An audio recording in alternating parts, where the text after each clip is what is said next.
Сәлеметсіздер ме, құрметті әріптестер? 9-шы сынып қазақ әдебиеті. Бүгінгі сабағымыздың тақырыбы фантастика және детектив жанрлары. Сабағымыздың мақсаты фантастика және детектив жанрлары туралы түсінік қалыптасады, олардың жанрлық ерекшеліктерін біледі. Бүгінгі сабағымыздан күтілетін нәтиже фантастика және детектив жанрлары туралы біледі, жанрлық ерекшеліктерін ажырата алады, жазылған шығармаларды талдай алады. Оқушылар, бүгінгі сабағымыздың тақырыбы фантастика және детектив тақырыбы. Осы тақырып төңірегінде мына сұрақтармен жұмыс жасаймыз. Қиял дегеніміз не? Қиял ғажайып ертегілерінде не туралы айтылады деп ойлайсыңдар? Фантастика және детективтік шығарма дегенді қалай түсінесіңдер? Детектив сөзінің мағынасы және ол туралы не білесіңдер? Осы сұрақтар төңірегінде ой қозғап алайық. Ал құрметті оқушылар, фантастика көне грекше көзге елестету өнері. Әдебиеттің өмір шындығын қиял тұрғысында әсірелеп бейнелейтін жанрлық түрі. Детектив дегеніміз ағылшынша әйгерелеу, әшкерелеу, шытырман оқиғалы, қылмысты істерді ашуға құрылған шығарма. Фантастика қиялдау өнері. Ұғымының өзі де қиялдау өнеріне байланысты пайда болған. Қазіргі әдебиеттану мен өнертану ғылымында фантастиканың ертегілік және ғылыми белгілерінің ара жігі ажыратылмаған. Әдебиетте ғылыми фантастика, ғылыми поэзия және ғылыми проза болып екі пішімде қолданылады.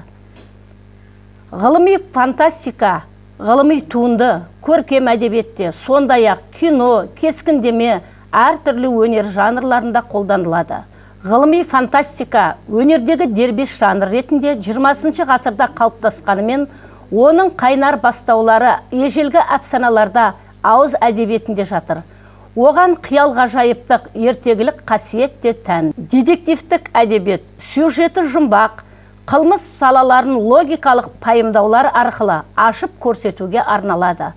Басты кейіпкер ретінде із кезуші, заң қызметкерлері, тыңшы, бақылаушылар мен қылмыскерлер алынып, алуан түрлі оқиғалар арқылы екі жақтың ашық та астыртын қақтығыстарынан соң қылмыс әшкереленеді. Қазақ әдебиетінде фантастика халық қиялынан туған тұрмыс салт ертегілерінде, қиял ғажайып ертегілерінде орын алады. Мысалы, ер төстік ертегісінде Керқұлатты Кендебай, Қырық өтірікте фантастика жанрының негізгі элементтері кездеседі. Жазба әдебиетте фантастикалық оқиғалар Абай Құнанбаевтың Масқұт, Ескендір поэмасында, Саттар Ерубаевтың Келешек соғыс туралы новелласында, Сәрсекеевтің Ғажайып сәулесі әңгімесінде, Машановтың Жер астына саяхат ғылыми фантастикалық әңгімелерінде кездеседі. Қазақ детективтік әдебиеті Сәкен Сейфуллиннің Бандыны қуған Хамит, Кемал Тоқаевтың Түнде атылған оқ, Сарбағанда болған оқиға, Ерекше тапсырма, Таңбалы алтын повестерінде кездеседі. Исабаевтың Ажал құрсауында, Коменданттың жазбаларында детективтік жанрда туындаған шығармалар. Ал енді құрметті оқушылар, фантастика, детектив жанрлары туралы қысқаша түсінік алдық. Енді осы екі топқа екі түрлі тапсырма беріледі. Бірінші топ фантастика жанрының ерекшеліктерін кластер әдісі бойынша топтастырамыз. Екінші топ детективтік шығармалардың жанрлық ерекшеліктерін сіздер де кластер әдісі бойынша топтастырасыздар. Енді құрметті оқушылар, тұжырым кестесі бойынша бірінші топқа детективтік шығармалар беріледі. Шығарманың авторы мен тақырыбы берілген. Осы екі автордың шығармасы барысында шығармадағы кейіпкерлердің адами тұлғасын ажыратасыздар. Шығарманың детективті туынды екенін дәйектейтін түйінді ойды жазамыз. Ол Тоқаевтың Сарбағанда болған оқиға әңгімесінің желісі бойынша, Сәкен Сейфуллиннің Бандыны қуған Хамит повесінің желісі бойынша тұжырым кестесін дайындайсыздар. Екінші топ фантастикалық шығарманың авторы мен тақырыбы берілген, Машановтың Жер астына саяхат, Сәрсекеевтің Ғажайып сәуле шығармасы бойынша шығармадағы фантастикалық болжамдарды анықтайсыздар.